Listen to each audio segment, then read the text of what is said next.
मिंबर नूर पर जलवाबार सादात मशाइख उलमाए ज़वील एहतराम हाज़िरीन अहले सुन्नत व जमात, अस्सलामु अलैकुम व रहमतुल्लाहि व बरकातुहू। अल्हम्दुलिल्लाह अल्हम्दुलिल्लाहिल हन्नानिल मन्नान अल्लज़ी खलक़ल इंसान व अल्लमहुल बयान वस्सलातु वस्सलामु अला रसूलिही सय्यिदिल इंसी वल जान व अला आलिही व अस्हाबिही ज़विल खैरि वल इहसान, अम्मा बअद। फ़अऊज़ु बिल्लाहि मिनश शैतानिर रजीम, बिस्मिल्लाहिर रहमानिर रहीम। अन्नबिय्यु औला बिल मुअमिनीन मिन अनफुसिहिम, सदक़ल्लाहु मौलानल अज़ीम। बारगाह रिसालत मुआब सल्लल्लाहु तआला अलैहि वसल्लम की दुरूद पाक का हदिया पेश कर ले। अल्लाहुम्मा सल्लि अला सय्यिदिना मुहम्मद मअदनिल जूद वल करम व आलिहि व अस्हाबिहिल किराम व इब्निहिल करीम व बारिक व सल्लिम सलातन दाइमतन सरमदन अबदा। फिर के गली गली तबाह ठोकरें सबकी खाई क्यों, दिल को जो अक्ल दे खुदा तेरी गली से जाए क्यों। अब तो न रोक ऐ गनी आदत सग बिगड़ गई, मेरे करीम पहले ही लुक़मे तर खिलाए क्यों। जान है इश्क़ मुस्तफ़ा रोज़ फजू करे खुदा, जिसको वो दर्द का मजा नाज़े दवा उठाए क्यों। अल्लाह तबारक व तआला आपकी ये मोहब्बत व अकीदत को सलामत रखे। मैं बहुत देर से देख रहा हूँ हर कोई किसी को बिठा रहा है, और मैं ये भी महसूस कर रहा हूँ बैठे तो बेचारा कोई बैठे कहाँ। जो जिस हालत में खड़ा है, जैसे है उसी अंदाज में खड़ा रहे। हजरत मौलाना इलियास काजी साहब मुझसे कह रहे थे आज यहाँ ऐसा लग रहा है कि जैसे शबे कदर है। मैं उनसे ये कहता हूँ हुजूर पाक सल्लल्लाहु अलैहि वसल्लम के नामूस की जहाँ बात हो, हजारों शबे कदर से भी अभी शबे कदर मिली है मेरे मुस्तफ़ा की बरकत से। सारी बरकतें उस हस्ती पाक की हैं। आबरू मां ज़नाम मुस्तफ़ा, हम सब की इज्जत और आबरू उस नाम पाक से वाबस्ता है। और इसीलिए हम बार बार ये कहते हैं वो जो न थे तो कुछ न था, और वो जो न हो तो बस। यही अकीदा भी है और यही जिंदगी भी है। वो जो न हो तो कुछ न हो। इसलिए मेरे अजीजों, एक और बात जिसकी वजाहत भी कर दूं। लोग आज दो दो पोस्टर मेरे पास भेज कर कह रहे थे कि उधर भी है इधर भी है। कैसे प्रोग्राम? असल में ये तिलक नगर में होने वाला प्रोग्राम था। वहाँ के गयूर हजरात ने बड़ी मेहनतें की, मोहब्बतें उनकी भी अपनी जगह पर, लेकिन मेरे मुस्तफ़ा करीम सल्लल्लाहु अलैहि वसल्लम को जहां मंजूर हो, मेरे रब को जहां मंजूर हो, बात वहीं की जाती है। शायद गुरदल्ली वालों का खिंचाव ज्यादा हो। वैसे तो यहाँ पर रेशम का काम करने वाले ज्यादा हैं। बनारसी हजरात को मैं अच्छी तरह से जानता हूँ। इश्क़ रसूल के मामले में वो इतने नरम रेशम भी नहीं है, रस्सियों से मजबूत है। आज कुछ उनके मामलात की वजह से, जगह की किल्लत की वजह से, परमिशन के मामलात में इधर मूव हो गया। बहरहाल ये हालात के एतबार से इधर से उधर हो जाए, कहीं पर भी हो जाए, बात तो उस नबी पाक की जहां से भी की जाएगी गूंज कर रहेगी इंशाअल्लाह। और मुझे पता है हम उस मुल्क में जी रहे हैं जहां अफगानिस्तान का तालिबान मेहमान बन सकता है, और हिंदुस्तान में जन्म लिया सलमान नहीं आ सकता। ये मुनाफिकत है और मैं खुलकर बोलता हूं। वैसे मुझे बयान शुरू होने से पहले ही मस्जिद के आपके सदर साहब ने कान में कहा आपके ऊपर कोई पाबंदी यहाँ पर नहीं है, आप जो चाहे जितना चाहे बोल सकते हैं। लेकिन मैं सदर साहब से कहता हूँ, पाबंदी लगा भी देते तो हम धज्जियां उड़ा के भी जाते, इसलिए कि पाबंदी हुजूर पाक सल्लल्लाहु अलैहि वसल्लम का नाम लेने के लिए कोई माँ ने आज तक जन्म नहीं लिया, किसी माँ ने आज तक ऐसा बेटा जन्म नहीं दिया जो हुजूर पाक सल्लल्लाहु ताला अलैहि वसल्लम के नाम पाक को इस रूए जमीन से खत्म करके दिखा सके। हमारा जुर्म क्या है, हमारा कसूर क्या है, हम बोलते क्या है? हम बात सिर्फ मेरे मुस्तफा करीम सल्लल्लाहु अलैहि वसल्लम की करते हैं, और अगर ये हुजूर पाक सल्लल्लाहु अलैहि वसल्लम के नाम और उनके नामूस की बात करना जुर्म है तो हर बार करेंगे, हर बार करेंगे, 100 बार करेंगे, और वक्त आए तो सरेदार करेंगे। इसमें कोई खौफ की बात तो है नहीं, इसमें कोई डर की बात तो है नहीं। जब हमने ये कह दिया है या रसूल अल्लाह, ये दिल भी तुम्हारा, ये जान भी तुम्हारी, हम आए यहाँ तुम्हारे लिए और उठे भी वहां, जब सब उनके लिए है तो फिर डर किस बात का? खौफ ना रख रजा जरा, तू तो है अब्दे मुस्तफा, तेरे लिए अमान है, तेरे लिए अमान है। बेंगलुरु के गयूर नौजवानों को मैं कुछ बातों से बेदार करना चाहता हूँ। तुम्हारी एनर्जी, तुम्हारी ताकत खामखा जाया नहीं होनी चाहिए। सड़कों पर बर्बाद किए जाने के लिए तुम्हें ताकत नहीं दी गई। अल्लाह ने तुम्हें जो ताकत और एनर्जी दिया है, जो तुम्हें पावर दिया है, वो नशे के अड्डों पर बर्बाद करने के लिए नहीं, और ना ही गलियों कूचों पर रात भर गुजारने के लिए, और ना ही बेमहल और बेवक्त एहतजाजात करके अपने आप को जोखिम में डालने के लिए। तुम्हारी एनर्जी और तुम्हारी ताकत एक एक पल किस चीज के लिए दी गई है आपको पता है? जिंदगी ये नहीं है किसी की किसी के लिए, जिंदगी है नबी की नबी के लिए, और ना समझ मरते हैं जिंदगी के लिए, और जीना मरना है सब कुछ नबी के लिए। तुम्हारी जिंदगियां इतनी सस्ती नहीं है, तुम्हारी जिंदगियां इतनी हल्की नहीं है कि कोई चोर उचक्का हाँकता हुआ तुम्हें किसी भी तरह से लेकर चला जाए और अपने अपने मकासद का निशाना बनाए। ऐ नौजवानों, जिस दौर में आप जी रहे हो, होश और हवास के साथ जियो, कानूनी मामलात और उसकी पेचीदगियों को समझो। दुश्मन किस अंदाज से तुम्हें वार कर रहा है, इस चीज को महसूस करो। यकीनन मेरे आका सल्लल्लाहु ताला अलैहि वसल्लम की मोहब्बत और उनकी असमत एक ऐसी चीज है जिस पर मुसलमान कंप्रोमाइज नहीं करता, और ये दुश्मन को अच्छी तरह मालूम। हमें भड़काने के लिए, हमें आपे से बाहर करने के लिए, जानते हो वो कौन सी चीज का इस्तेमाल करते हैं? सिर्फ और सिर्फ मेरे नबी का नाम इस्तेमाल करते हैं। उनको पता है इसकी माँ की गाली से भी उतना नहीं भड़केगा, ये इसके बाप और इसके खानदान को कोसो तो भी नहीं भड़केगा, इसके घर को बिल्डोजर से तोड़ दो तो भी नहीं भड़कता। ये अगर बेकाबू होता है तो आमिना के लाल की इज्जत पर उंगली उठा दे। ये अच्छी तरह से दुश्मन को मालूम है, इसीलिए बार बार इस तार को छेड़ा जाता है। उन्हें छेड़ने दो, वो अपनी हैसियत के मुताबिक छेड़ करके समझ रहे हैं, लेकिन हकीकत में मेरे अजीजों मैंने महसूस किया इस कौम को अल्लाह हमेशा सलामत रखे। मैं कभी कभार रातों में बैठे फिक्र भी करता कि इन नौजवानों से मुस्तकबिल क्या होने वाला है, जो रात भर नशे के अड्डे में गुजारते हो, गाने सुन करके दिन भर बिस्तर पर सोए रहते हो। उम्मत मुस्लिमा का क्या होगा? हम पहले बहुत जज्बाती तकरीरें कर चुके, माशरे की इस्लाह के लिए हर बुराई पर हम उंगली रख चुके, बहुत फिक्र अंदाज, काफी फिक्र होती थी।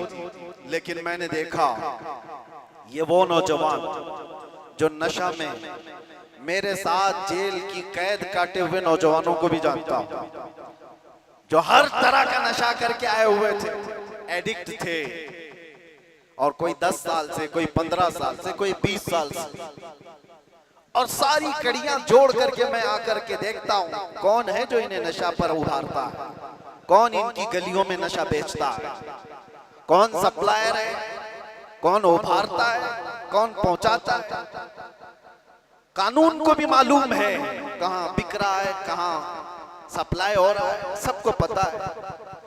और खासकर तुम्हारे मोहल्ले क्यों टारगेट है, कभी सोचा आपने? ये सिर्फ बेंगलुरु की बात नहीं, जाओ मुंबई जाओ, कलकत्ता जाओ, दिल्ली जाओ, किसी भी, हैदराबाद, हर इलाके में मुसलमान क्राउडेड जो इलाके हैं, हमारी ज्यादा आबादी जहां पर, उन इलाकों को इन तमाम बुराइयों से घेर लिया गया है, नशा से। क्यों तुम टारगेट हो? वजह यही है मेरे अजीज, इसलिए कि दुनिया को खौफ दूसरी कौमों से नहीं, मोहम्मद अरबी के गुलामों से इतना डर है कि इसी दिन ये खड़ा हो गया तो दूसरों की नींद हराम कर देगा। पता है इसको इन तमाम खुराफात में मुलव्विस करके, नशा का आदी बना करके इसको सुला दो।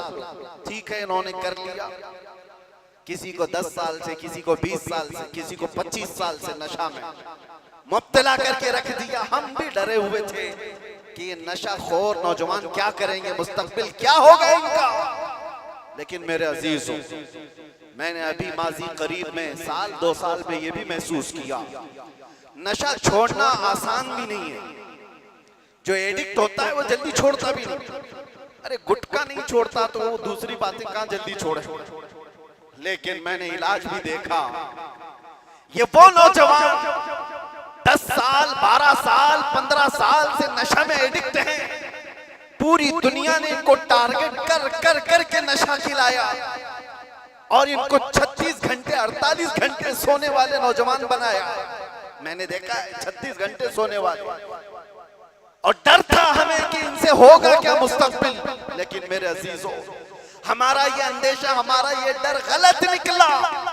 दुनिया ने सब कुछ एड़ी चोटी का जोर लगा दिया इस नशा में मुब्तला कर कर कर करके कि इनको मफलूज कर दे, इनको पैरालाइज कर दे।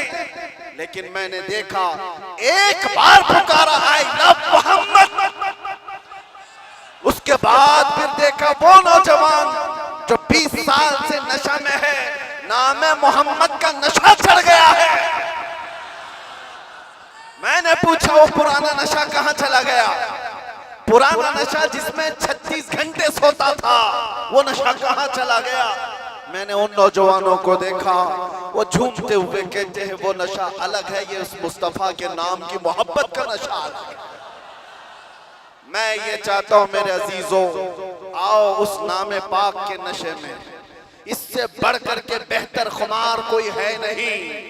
इसीलिए जो उस मोहब्बत के नशे को पी लिया, तब फिर वो गुनगुना करके यूं कहा था, कुछ ऐसा कर दे मेरे किरदिगार आंखों में, हमेशा नक्श रहे रूये यार आंखों में। उन्हें न देखा तो किस काम की है ये आंखें, कि देखने की है सारी बहार आंखों में। आपको मैं उसी चीज की दावत देने के लिए आया हूं। नौजवानों, ये धड़कता दिल किसी लैला को देने के लिए नहीं है, एक ही दिल है। उस लैला को क्या दें जो हर 4 दिन के बाद मजनू बदल देती हो? उस लैला को क्या दें जो पैसे देख करके बदल जाती हो, मनसब देख करके घर बदल लेती हो? हम उस दरबार में अपने आप को डाल दें जहां के मुतालिक ये कहा, जब तक बिके न थे तो कोई पूछता न था। या रसूल अल्लाह, तुमने खरीद कर, सिर्फ अनमोल नहीं, बात यहीं तक नहीं है, जिसको रसूलुल्लाह ने खरीदा वो अबू बकर था तो सिद्दीक बनाया है, उमर था तो फारूक बनाया है, उस्मान था तो जुन्नूरैन बनाया, अली था तो हैदर कर्रार बनाया, बिलाल था तो फखरे आसमान बनाया है, अब्दुल्ला इब्न मसऊद को फखरे फिक़ा बनाया है। जो आया, जिस अंदाज से आया, मेरे मुस्तफा ने उतना नवाजा है। आज के दौर में हम देख रहे हैं, मुझे दुनिया क्यों पूछती है, मुझे दुनिया क्यों देखना चाहती है? यहाँ का मजमा भी मैं जानता हूँ, ये सुनने कम देखने ज्यादा आया हुआ है। सुनने के लिए तो यूट्यूब से सुन ही रहे, सारी तकरीरें पहुंच भी रहे, और ऑनलाइन अभी भी चल रहा होगा घर बैठ के देख सकते हैं, लेकिन ये उमड़ता हुआ मजमा जो देखने के लिए आया है वो इसलिए कि मेरे अजीजों दुनिया को ये बता दें, दुनिया सेलिब्रिटीज को देखने के लिए कतार लगाती होगी, ये उम्मत ऐसी है मुस्तफा के कैदी को देखने के लिए उमड़ आती है।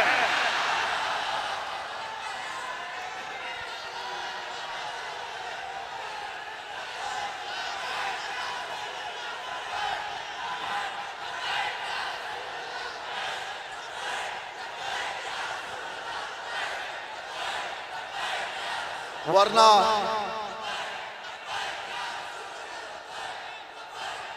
तवज्जो मेरे अजीजों, इस भरी दुनिया में हम जानते हैं जेल से छूटा हुआ आदमी मुंह छुपाकर घूमता है। लोग क्या बोलेंगे, जेल से आया है ना, हम जाने में मुंह छुपाए थे ना आने में मुंह छुपाए। अरे वो छुपा करके वो जाए जो चोरी करके गया हो, जो डकैती करके गया हो, रेप केस में अंदर गया हो, माल खा करके अंदर गया हो, वो क्यों मुंह छुपाए जो लब्बैक या रसूलुल्लाह क्या कर गया हो।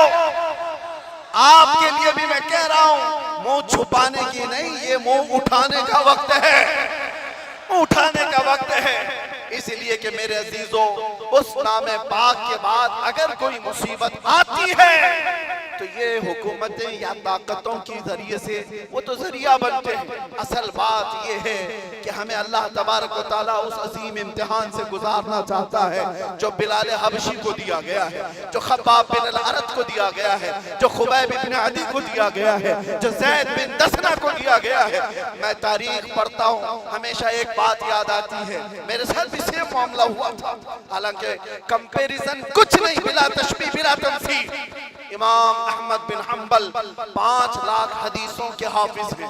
आपको एक फतवे की वजह से 3 बार कोड़े मारे गए, 3 बार। और कोड़े किसको कहते हैं? ये जो कमर का बेल्ट है इसको नहीं, वो चमड़े का पट्टा होता था, एक बार मारते थे तो चमड़ी लगकर आ जाती थी। ऐसे कभी 80 कोड़े, कभी 100 कोड़े। इमाम अहमद बिन हंबल को जब ले जाया जा रहा था, ये तीसरी मर्तबा था, वक्त का खलीफा जब जल्लाद को हुक्म दिया कि इस बार फिर इनको कोड़े मारो, इनको फतवा वापस लेने के लिए कहो। एक शख्स ने कान में आकर के कहा, वो भी बड़े आलिम थे उस वक्त, कहा कि आप मुझसे कान में कह दें से मैं सारा मामला सही कर लूंगा, निपटा लूंगा। आपने कहा मेरे मुस्तफा की इज्जत और उनकी शरीयत कानों में नहीं बोली जाती, कानों में नहीं, इसलिए हम भी भरे मजमों में कहते हैं। आप जा रहे थे तो एक मशहूर चोर था बगदाद, उसने पुकार करके क्या कहा, अहमद बिन हंबल सुनो, मैं चोरी में 1500 कोड़े खा चुका हूं, चोरी कर कर करके बार बार पकड़ा जाता हूं, कोड़े खाता हूं, लेकिन फिर भी मैंने चोरी नहीं छोड़ी, चोरी अभी तक मुझसे छूटी नहीं है। ऐ अहमद बिन हंबल, मैं चोरी छोड़ भी दिया अगर, तो ज्यादा से ज्यादा मेरे बच्चों के पेट पे फर्क आ सकता है। आप ये कोड़ों के डर से हक बात बोलना न छोड़ें, इसलिए कि अगर आप समझौता कर लिए तो पूरी उम्मत बर्बाद हो जाए। इमाम अहमद बिन हंबल कहते हैं, अच्छों से बढ़ करके उस चोर ने दर्स दिया था, उस चोर ने सबक सिखा दिया था कि लोग सजाओं के डर से जब चोरी नहीं छोड़ते तो हम सजाओं के डर से मेरे मुस्तफा का नाम लेना क्यों छोड़ दो, हुजूर की इज्जत पर बात करना क्यों छोड़ दो। और अब तो हमें पता है हमारी जिंदगी बची क्या है, हमारी जिंदगी की असर हो गई। जिसकी उम्र 40 साल के करीब होती है, वो कहा जाता है असर का वक्त हो गया उसकी जिंदगी।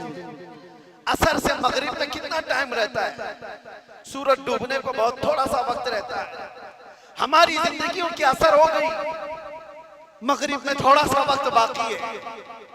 जो जीना था रब तबारक व तआला ने खुशियां अता की, बचपना भी खुशहाल, हमारी जवानी भी खुशहाल, हमने जो पढ़ना था पढ़ लिया, शादी बच्चे सब हो गए, तिजारत भी हो गई, माल भी, घर भी, सारी चीजें अल्लाह ने जो जीने की दुनिया में सराय सब अता कर अब इस वक्त जब असर से मगरिब का वक्त हो चुका हो, आदमी अगर अल्लाह के जिक्र से मुंह फेर ले और इधर सूरज डूब जाए तो फिर उसकी जिंदगी इससे ज्यादा नहुसत में नहीं आ सकती।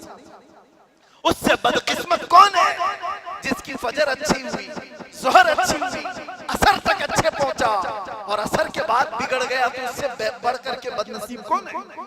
इसलिए मेरे अजीजों, अब तो हम कंप्रोमाइज नहीं करने वाले, अब तो हम समझौता नहीं करने वाले। अब जो होना है, जिसको हमारे मुहावरों में कहा जाता है, जब सर ओखली में रख दिया तो मुसल से क्या डर। आदमी को पता है। बहरहाल आपसे मेरा एक मैसेज है, आपसे मेरा एक पैगाम है, ये और फितनों का दौर आता जाएगा और फितनों का दौर बढ़ता जाएगा।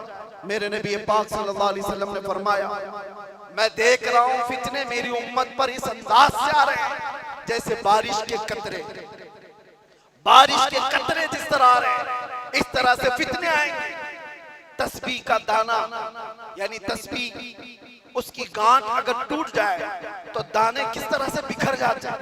हुजूर पाक फरमाते हैं, उम्मत में फितने इसी तरह से होंगे, एक दाना पकड़ने जाओगे दूसरा सरक जाएगा, दूसरा पकड़ने जाओगे तीसरा निकल जाएगा। तुम एक फितने से निकल करके आ रहे होगे, दूसरा सामने होगा और तुम ये कहोगे इससे बड़ा फितना तो मैंने देखा ही नहीं, जबकि उसके बाद फिर फितना आएगा। हुजूर फरमाते उसको देखकर फिर कहोगे तुम इससे बड़ा तो मैंने देखा ही नहीं। इस दौर में हम जिंदगी गुजार रहे हैं। हर आने वाला दिन एक नया फितना लेकर के आएगा। इसी जमाने के मुतालिक मेरे मुस्तफा सल्लल्लाहु अलैहि वसल्लम ने फरमाया, तुम्हारा ईमान पर कायम रहना इतना मुश्किल हो जाएगा जितना हथेली में अंगारा लेकर खड़ा होना मुश्किल हो जाएगा। आग का अंगारा लेकर आदमी हथेली में खड़ा हो सकता है, इतना ही मुश्किल हो जाएगा। मैं देख रहा हूं उस दौर को, लोग हवाओं में ईमान बेच देते। आज जिसकी हवा देखा उसकी बोली बोलना शुरू कर दिया। इधर आंधी चल रही है, उसके पीछे भाग गए। इसीलिए हुजूर पाक सल्लल्लाहु अलैहि वसल्लम ने यह भी फरमाया था कि ताकत की बोलबाला ऐसा होगा कि लोग उसी को सब कुछ समझ रहे होंगे। आज वही है, ताकत, हुकूमत, सत्ता जिसके पास है, लोग ये समझते हैं उनके साथ ही रहने में भलाई है, उनके साथ ही रहने में भलाई है कि कुछ उनका छूटा हुआ झूठा खाने को मिल जाएगा। मेरे अजीजों, ये ईमान की अलामत नहीं।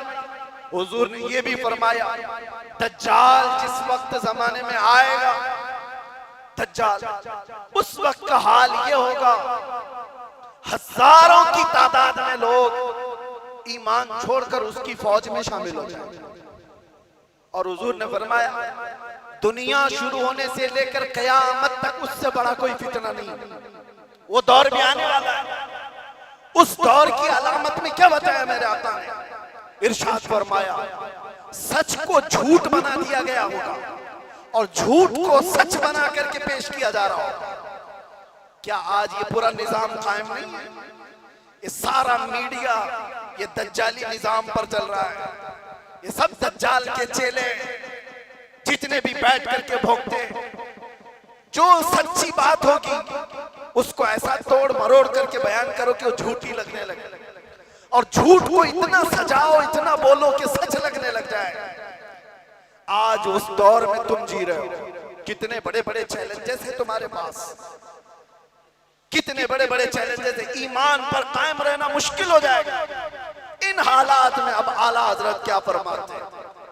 इरशाद फरमाते हैं, जब ऐसे हालात होंगे, उसको कहा गया है सूना बन है, सोना जहर है। सोना पास है, सोना बन है, सोना जहर है। उठ प्यारे, 3 बार फरमाया आला। सोना पास है तेरे, सोना क्या है? गोल्ड तेरे पास है। सोना बन है, बन कहते हैं जंगल को। सोना जंगल सुना होगा नाम, वीरान है, बिल्कुल आवाज ही नहीं है, सोना जंगल है। सोना पास है, सोना बन है, और ऐसे वक्त में सोना जहर है। समझ में आई बात? 3 बार सोने का लफ्ज इस्तेमाल किया और तीनों में अलग अलग माने। सोना पास है, सूना बन है, और सोना जहर है उठ प्यारे। तू कहता है मीठी नींद है तेरी मथी निराली। शहद दिखाए जहर पिलाए, कातिल डाइन शोहर खुश। इस मुर्दार पे क्या ललचाए दुनिया देखी भाली। आज उसी दौर में हम जी रहे हैं, शहद दिखाए जहर पिलाए। तुम्हें जितना सजा सवार करके दिखाया जाता है ये असल दुनिया नहीं है नौजवान। मैंने ये सारी तमहीद इसलिए बांधी कि तुमको हाँक रही है दुनिया किस तरफ। तुम टेलीविजन पर थिरकने वाली तस्वीरों को देखकर फिदाई बन गए। तुम सोचने लग गए कि ये बड़ा स्टार आदमी है, ये हीरो है, एक्टर है, ये कोई एक्ट्रेस है, इसके पहने हुए कपड़े, इसका बनाया हुआ हेयर स्टाइल, इसके चलने के अंदाज, इसके खाने के अंदाज, इसने अगर किसी चीज की एडवर्टाइज की तो उसको लेकर पड़े जाना। ये दुनिया की दिखाई हुई परदेसी नींद पर जिसके पीछे तुम पागल हुए जा रहे हो, ये वही दुनिया है जो शहद दिखा रही है और जहर पिला रही है। असल में मामला ये है मेरे अजीजों, तुम्हें इस वक्त जगाना हमारी बहुत बड़ी जिम्मेदारी है, बहुत बड़ी जिम्मेदारी है। तुम इस जादू को समझो, इस जादू को समझो जो दुनिया तुम्हें खींच रही है। क्या बनाना चाहती है? मैं साफ लफ्जों में अगर कहूं तो तुम्हें क्या बनाना चाहती है? एक नौजवान को देखा, कानों में बालियां, हाथ में चूड़ी और बालों में चोटी भी। हमने देखा अच्छा खासा नौजवान बन क्या गया, ना मर्द दिखता है ना औरत दिखता है। दुनिया तुझे तीसरी मखलूक बनाना चाहती है और तू शौक से इसके पीछे भाग रहा है। कभी सोचा भी नहीं औरतों को क्या बनाना चाहती है? पूरे जिस्म का लिबास हटा दे, बस कपड़ों के टुकड़े ऊपर और नीचे लगा दे, और इसको ये कहते हैं कि दुनिया का सबसे बेहतरीन फैशन है। अगर नंगा रहना फैशन है तो भैंस ज्यादा फैशनेबल है, हो तो कुछ भी नहीं पहनती। जानवर सबसे ज्यादा फैशनेबल है, नंगे रहने को फैशन कहा जाता है। सोचो मेरे अजीजों, मैं ये बातें क्यों कह रहा हूं? वो निजाम भी मैं देख करके आया जहां भाई बहन की शादी को आज जायज करार दिया गया। हुकूमतों से लोग लड़ रहे हैं कानूनी हक लेने के लिए। इटली में, नेदरलैंड में लोग ये कानून पारित करवाना चाहते हैं कि भाई बहन से शादी करने की इजाजत दी जाए। अब तो दुनिया की कितनी ऐसी हुकूमतें जो होमोसेक्सुअलिटी को पूरी तरह से अलाउ करके रखी हुई है। मर्द मर्द से शादी कर सकता है, औरत औरत से निकाह कर शादी कर सकती है, माँ बेटे के साथ चाहे तो रह सकती है, बाप बेटी के साथ चाहे तो रह सकता है। इसको फ्रीडम कहा जाता है। मेरे अजीजों, जानवरों से भी ज्यादा जलील तुम्हें बनाना चाहती है ये दुनिया। इसलिए मैं कह रहा हूं, उठो वो घर न हश्र न होगा फिर कभी। दौड़ो के जमाना चाल अपनी चल गया। तुम्हारे पास अब एक ही इलाज है, एक ही इलाज है, एक ही इलाज है। तुम कहां कहां से बच पाओगे इनके वार से? तुम्हारे घरों में जो टेलीविजन है, सोचते थे पहले कि टीवी चालू करेंगे तो नंगे नाच होंगे। अब वो जमाना भी गया। इस दुनिया ने तुम्हारे हाथों में पहुंचाया। तुम्हारे हाथों में नहीं बल्कि तुम्हारी उंगलियों के एक टच में जितनी गंदी फाहिशा चीजें देखना हो सब देख सकते हो। तुम्हारी आंखों की हया खत्म, तुम्हारे दिल का सुरूर खत्म, तुम्हारे रूह का नूर खत्म, सब चीजें छीन ली गई। और तुम कहां कहां बच पाओगे, कहां कहां बच पाओगे, कैसे कैसे इन वारों से बच सकते हो? एक ही इलाज है, एक ही इलाज है जिसको इकबाल ने 10 साल अपनी मेहनत के बाद कहा था। वो इलाज ये है कि मोहम्मद से वफा तूने तो हम तेरे हैं। ये जहां चीज है क्या, लोहो कलम तेरे।